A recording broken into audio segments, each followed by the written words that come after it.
Stig nu op for helvede! Så er sæsonen i gang. Det betyder masser af gruppeture, masser af timer på cyklen.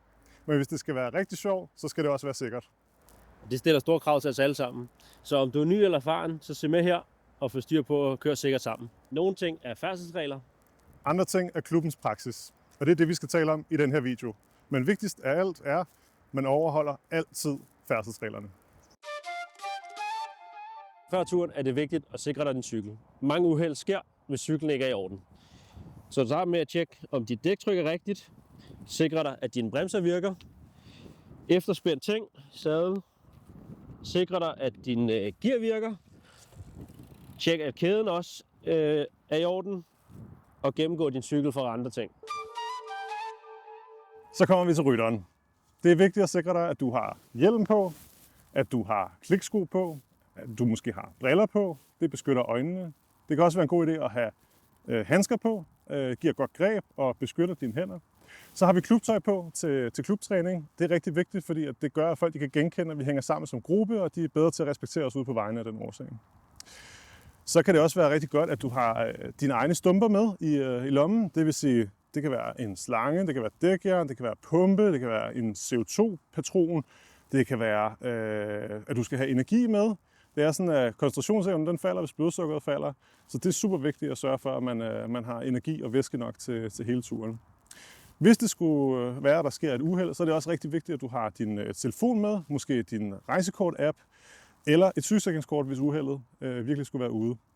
Vi anbefaler også, at du har dine pårørende kontakter skrevet ind i Holdsport-appen under In Case of Emergency-kontaktlisten, så vi kan komme i kontakt med dine pårørende, hvis der skulle ske noget. Inden afgang kan det også være en rigtig god idé. Gå ind på Holdsport og lige tjekke rute. Hvem er vejkaptajn eller træner? Hvad er tempoet? Hvad gør vi, hvis vi punkterer? Og hvad gør man, hvis nogen bliver sat? Husk at skrive det på Holdsport. Nu skal vi snakke om trænerne. Vores trænere, de bestemmer i grupperne. Det vil sige, at man skal lytte efter, når trænerne siger noget. Trænerne sætter grænserne i grupperne, så det vil sige, de bestemmer, hvordan vi kører i formation, sikkerhedsmæssigt vurderinger af vind og vejr og vejens forhold. Det er rigtig fint at komme med forslag og forbedringer til træner, men det er altid træneren, som har det sidste ord. Trænerne er altid i sin gode ret til at sende ryttere hjem, hvis ikke man kan efterleve trænernes anvisninger. Når vi er på vejen, så hviler der et særligt ansvar på de forreste ryttere. Det er dem, der sætter farten. Det er dem, der styrer, hvornår vi kører over på den anden side af vejen, hvis man skal over på en cykelsti for eksempel. Det er også dem, som sørger for, at vi bremser op rettidigt, så vi ikke laver hårde opbremsninger. Det kan komme som et chok for dem nede bagi. Resten af gruppen de har til opgave at følge de forreste ryttere og give signaler videre og være med til at understøtte de forreste ryttere. Og selvom der påhviler de forreste ryttere et særligt ansvar, så har vi alle sammen ansvaret hele vejen ned igennem for dem lige bagved os. Her kommer nogle af gruppens grundregler. For det første så er det vigtigt, at vi kører lige, og at vi kører terrænligt. Det kan også være en rigtig god idé at løfte blikket, så i stedet for at kigge ned på hjulet foran en, at man lige kigger op og kigger igennem gruppen foran en. Så kan man hele tiden se, hvordan rytterne bevæger sig i forhold til dig og i forhold til vejen og lave de små justeringer, så man ikke fortaber sig i dækket lige foran en. Det at køre terrænligt, det kan fx være at være lidt blid ved bremsen, og man ikke laver hårde opbremsninger i gruppen. Det skal vi faktisk helt forsøge at undgå, medmindre det er absolut nødstilfælde. Det kan også være ikke at lave pludselige fartforøgelser, så tempoændringer, det skal være glidende. Det er også rigtig vigtigt at holde passende afstand.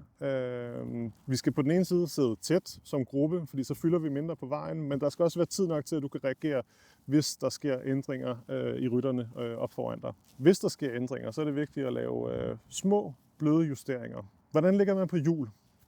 Det er vigtigt at være afslappet i skuldrene og i kroppen, så det bliver glidende bevægelser og ikke være for opspændt, fordi så har bevægelserne også med at blive meget pludselige. Så skal vi undgå det, vi kalder jo-jo-kørsel, at man lige slapper lidt af, og så kører man pludselig hårdt igen, fordi det giver en uharmonisk oplevelse i gruppen. Det betyder også, at man skal holde et jævnt tråd, at man fordeler trykket ligeligt rundt i bevægelsen. Man skal være ekstra opmærksom, når man rejser sig op, eller når rytteren foran en rejser sig op. Rigtig mange har det med at give tegn med albuerne, men lige vifter med albuerne sådan her, så kan man signalere til rytteren bagved en, at nu rejser jeg mig.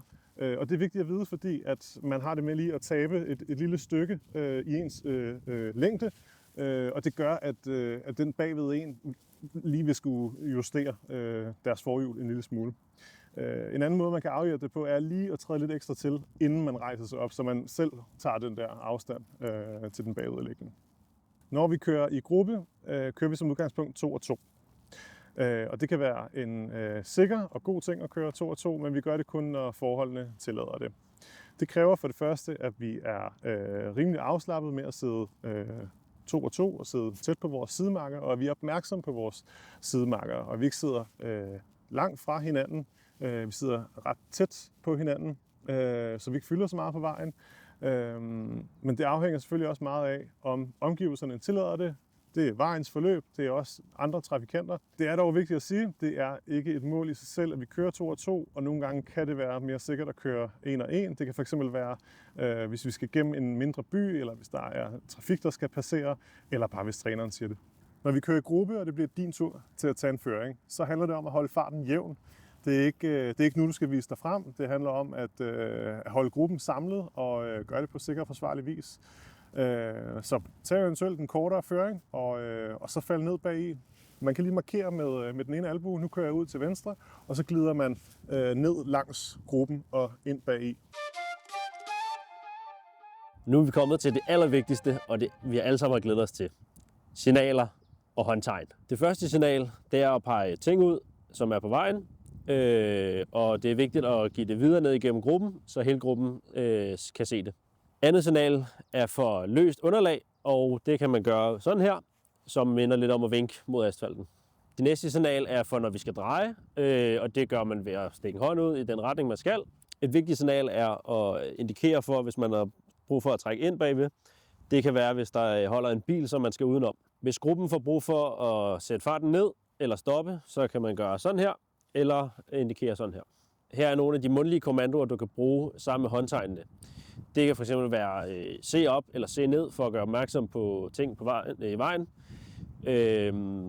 Forfra, bagfra for at gøre opmærksom på andet trafik.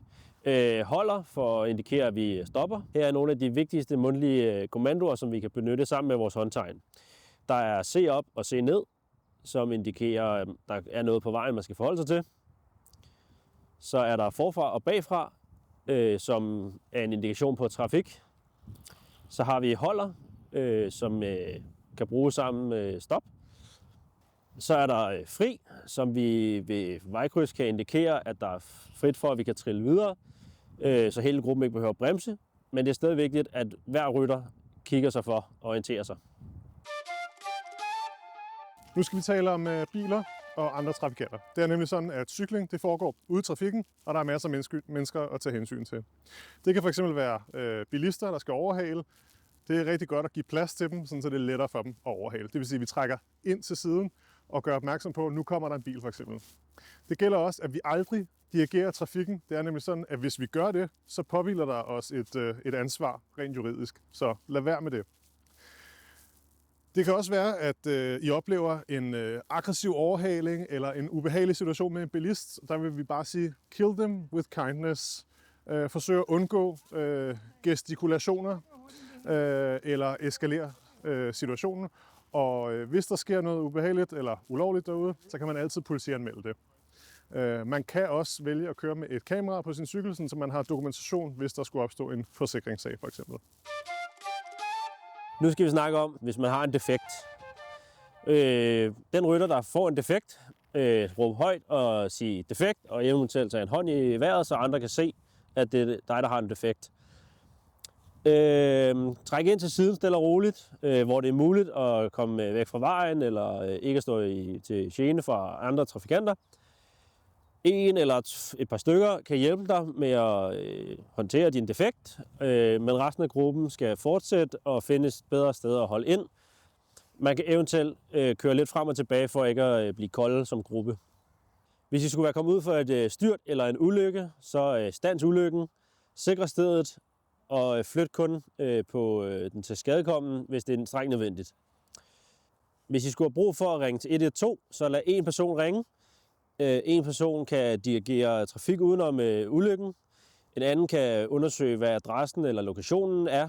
Hvis det bliver nødvendigt, så afslut træningen og køre stille og roligt hjem eller tage offentlig transport. Det er altid en god idé at opdatere sine informationer på Holdsport, så man har en nødkontakt. Og hvis man gerne vil høre mere om et førstehjælpskursus, så kontakt klubben.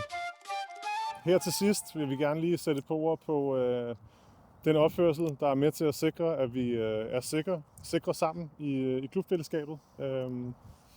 Ja, vi viser respekt for hinanden og for vores kaptajn. Vi udskammer ikke hinanden eller fejl. Vi taler ordentligt, og vi hjælper hinanden. Og så er man altid en ambassadør for Nørrebro Cykelklub, når man kører i vores tøj ud på vejen. God tur. God tur.